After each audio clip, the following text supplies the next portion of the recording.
네, 앞에서 많은 그 발표자들께서 좋은 말씀 많이 하셨고요.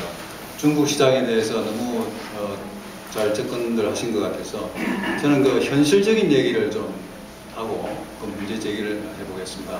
주로 한국 측에서 한국 식품들이 중국으로 수출함에 있어서 즉 제대로 된 상품들을 가지고 가지 않고 한국 내수를 위해서 생산된 제품들을 중국 시장에 가져가다 보니까 이제 생겨날 수 있는 게인데, 그러니까 우선 수출할 수 있는 자세가 안 돼 있다는 거죠.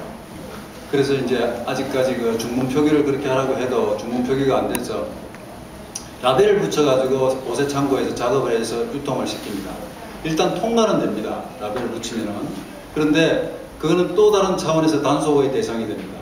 즉 대형 유통업체에 입점이 됐을 때 공산국에서 현지 단속을 합니다. 그래서 또 그 표차를 왜 붙였느냐, 중문 표기를 원안부터 처음부터 이렇게 안 하고 생산 라인에서부터 중문 표기를 해야 되는데 그렇지 않고 이제 스티커를 붙여서 유통을 시키니까 공산국에서는 또 그걸 단속을 합니다.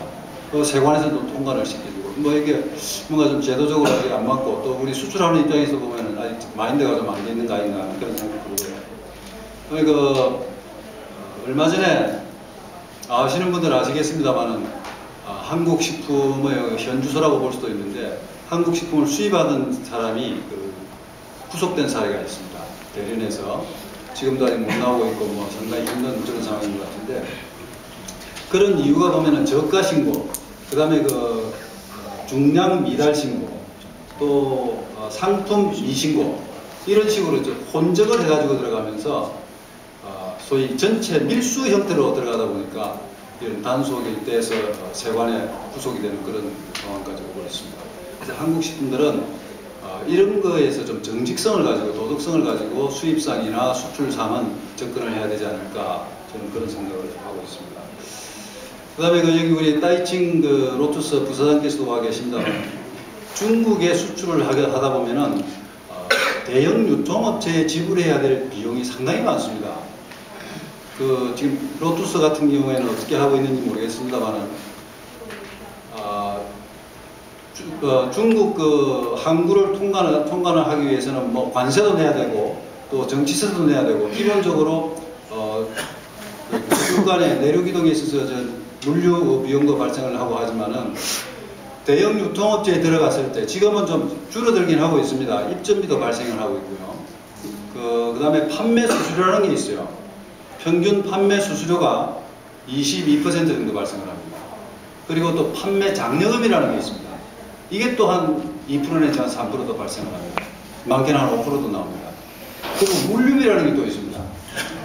상고 내에, 그러니까 대형 유통업체에서 또 발생하는 물류비인데 이게 뭐냐면은 밴드가 대형 유통업체 지정된 창고까지 갖다 주면은 그 창고에서 진열 때까지 이제 핸들링을 하게 되겠죠. 대형 유통업체 이제 직원들이 그거를 물류비라 그래가지고 또 받습니다.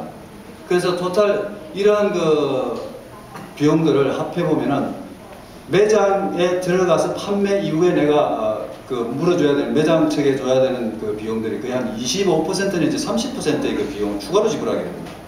그래서 이런 유통 구조들을 좀 개선할 수 있는 방법이 없을까 생각도 해보고, 또 아까 FTA 한중 FTA 이제 발표되었었는데 한중 FTA가 체결이 됐을 경우에 이런 유통업체에서 발생하는 이런 비용들도 좀 어떻게 경감시킬 수 있는 협상 전략이랄까 이런 게 없는지, 또 국가적인 차원에서 접근할 수 있는 게 있다면은 좀 했으면 좋겠다 그런 생각이 듭니다.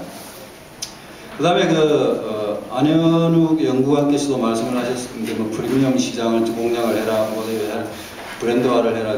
저희 AT에서도 브랜드화 굉장히 중요하게 생각을 하고 있습니다.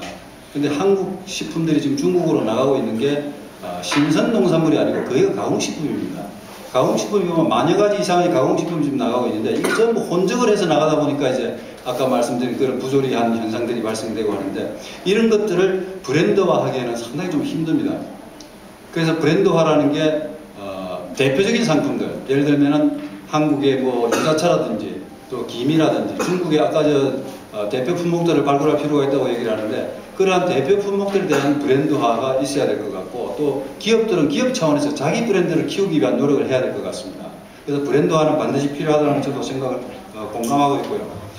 그 다음에 요즘 시장 트렌드가 뭐 기능식품, 또 건강기능식품이나 또 유기농 식품 이런 걸 선호한다고 하는데 우리 한국 사람들도 마찬가지겠죠. 근데 이게 또 중국에서 좋아합니다.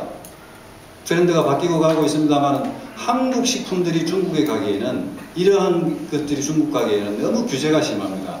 그래서 이런 것도 FTA 전이라 할지라도 우리가 협상 과정 등을 통해서 좀 쉽게 들어갈 수 있는 그런 기준들이 좀 마련됐으면 좋겠습니다. 아까 인삼을 말씀하셨는데 5년간 이하가 식품으로 분류되듯이 이런 것들도 좀 손쉽게 들어갈 수 있는 제도가 좀 됐으면 좋겠고요.